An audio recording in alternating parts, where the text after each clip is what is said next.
लीजिए सुनिए आचार्य चतुर्सेन शास्त्री के लिखे उपन्यास बगला के पंख का भाग 50 मेरी यानी समीर गोस्वामी की आवाज में। समारोह का कार्यक्रम चल रहा था। पंडाल में भारी भीड़ जमा थी। थोड़ी थोड़ी देर में सभा भवन तालियों की गड़गड़ाहट से गूंज उठता था। ग्रीन रूम में बैठी शारदा बेमन से अपना मेकअप कर रही थी। उसका मन न जाने कहाँ था। वो स्वप्निल सी हालत में थी। मेकअप में उसकी उंगलियां व्यस्त थीं, पर वो नहीं जानती थी कि वो क्या करने जा रही है। इसी समय मालती ने आकर कहा, अरे वाह, तू तो बेफिक्र यहां हाथ पैर फैलाकर बैठी है। तो क्या अपना गला काट लूं?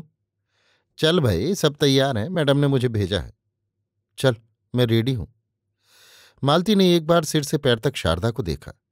आग की तरह लाल नायलॉन की साड़ी, जिस पर खूब चौड़ा सुनहरा काम, आंचल में झलमल झलकते हुए इंद्रधनुष के रंग का काम, अंग पर कंकण भुजबंद आदि पुराने ढंग के गहने, उंगलियों में जड़ाऊ अंगूठियां, आंखों में काजल की लंबी रेखा।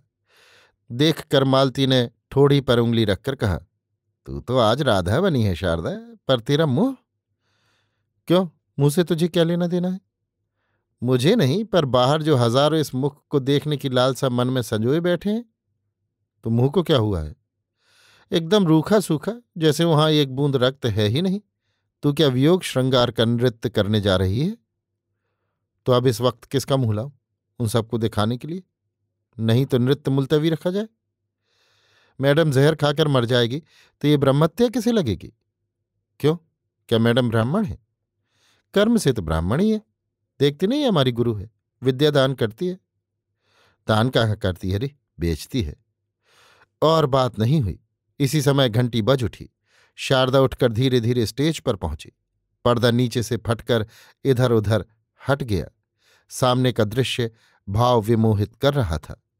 जमुना का कूल, कदम्ब की फूलों से लदी हुई डाल, धीरे धीरे नूपुरों की झनकार से सभा भवन में सन्नाटा छा गया। दूर कहीं बंसी बज उठी। राधा का विप्रलंभ नृत्य आरंभ हुआ। विरह विह्वल दृष्टि, आवेश और अभिलाषा से पूरित पदक्षेप, विरह व्यथा पीड़िता राधा दूर से बंशी की ध्वनि सुनते ही भीता चकिता हरणी की भांति चौकड़ी भरती हुई नानाविध भाव मुद्राओं में नृत्य करती। दर्शक मुग्ध, भाव विमोहित, जैसे सचमुच कालिंदी कूल पर कदम्ब के सुनहरे फूलों से लदे हुए वृक्ष के नीचे विरहिणी राधा युग युग से प्रतीक्षा कर रही थी कृष्ण की।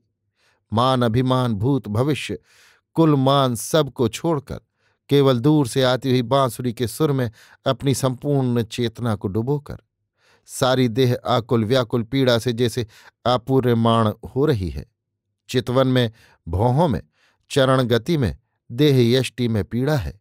केवल पीड़ा, विरह बिथा, व्याकुलता जैसे मूर्तिमती वहां आ खड़ी हुई। नृत्य की समाप्ति पर पर्दा गिर गया। बाहर तालियों की गड़गड़ाहट निरंतर चल रही थी और एक बार नृत्य की पुकार चल रही थी।